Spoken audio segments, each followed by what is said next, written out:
মাননীয় সদস্য জনাব মোহাম্মদ মোশাররফ হোসেন একটি সম্পূরক প্রশ্ন করতে পারেন। ধন্যবাদ। মাননীয় স্পিকার, আপনাকে ধন্যবাদ। মাননীয় স্পিকার, আপনারা জানেন যে মানুষের জীবন চলতে গেলে শুধু লেখাপড়ার মধ্যেই থাকতে চলবে না।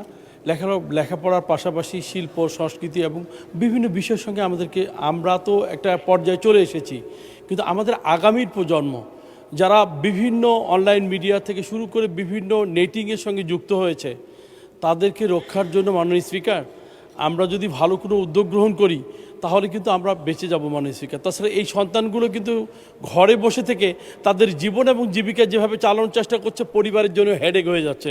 আমার প্রশ্ন হচ্ছে মাননীয় স্পিকার, এই যে শিল্প সংস্কৃতি মন্ত্রণালয়কে আমি বলতে চাই যে আমরা এখন সংস্কৃতির নামে বিভিন্ন জায়গায় দেখছি যে অশ্লীল কিছু চলছে। মাননীয় মন্ত্রী অত্যন্ত বিচক্ষণ একজন মানুষ। আমরা চাই যে এই অপসংস্কৃতি বন্ধ করে যে এই যে নৃত্য এবং অশ্লীল যেগুলো চলছে, সমাজকে বেহাল্লাপনার দিকে নিয়ে যাচ্ছে, সেগুলো বন্ধর বিষয়ে সরকারিভাবে কোনো ব্যবস্থা গ্রহণ করা হবে কিনা এবং এটা গ্রহণ করা জরুরি বলে আমি মনে করি। মাননীয় স্পিকার, আপনাকে ধন্যবাদ। মাননীয় মন্ত্রী। মাননীয় সংসদ সদস্যের অত্যন্ত গুরুত্বপূর্ণ এই প্রশ্নের জন্যে আন্তরিকভাবে ধন্যবাদ জানাই।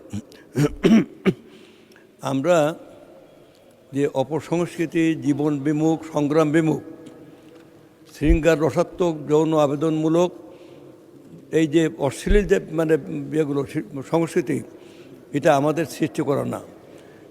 যখন একটা দেশে কোনো জাতীয় পুঁজি গড়ে ওঠে না, লুটেরা পুঁজি যখন দৌরাত্ম্য করে, তখন সেই দৌরাত্ম্যের সময় স্মাগলিংটা হয়ে যায় অবারিত।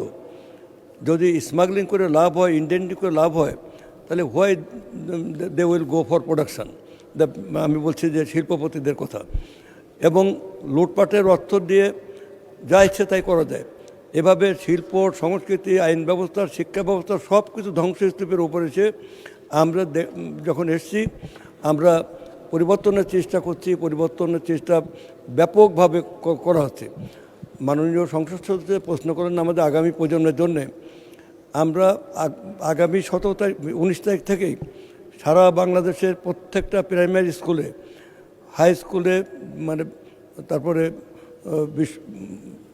মহাবিদ্যালয়ে, বিশ্ববিদ্যালয়ে আমরা পর্যায়ক্রমে প্রথমে প্রাইমারি স্কুলে, সেখানে আমরা শিল্প, সংস্কৃতি, ক্রীড়া এবং আমাদের তথ্য প্রযুক্তি, পর্যটন আমরা যৌথভাবে আমরা কাজ করছি। এখানে আমরা যে সমস্ত উপজেলায় শিল্পকলা নেই, বগুড়ায় জেলাতে শিল্পকলা আছে, জেলার থেকে উপজেলাগুলো দেওয়া হয়, কিন্তু আমাদের নির্বাচনী ইশতেহার অনুযায়ী আমরা এটা বলতে চাই, যদি অচিরেই যদি মাননীয় সংসদ সদস্য স্থানীয় ইউনোর সাথে আলাপ করে উপজেলার নির্বাহী অফিসার খাস জমি যদি ব্যবস্থা করতে পারেন, আমরা এই বছরই ওখানে শিল্পকলার অগ্রাধিকার ভিত্তিতে আমরা শুরু করতে পারবো।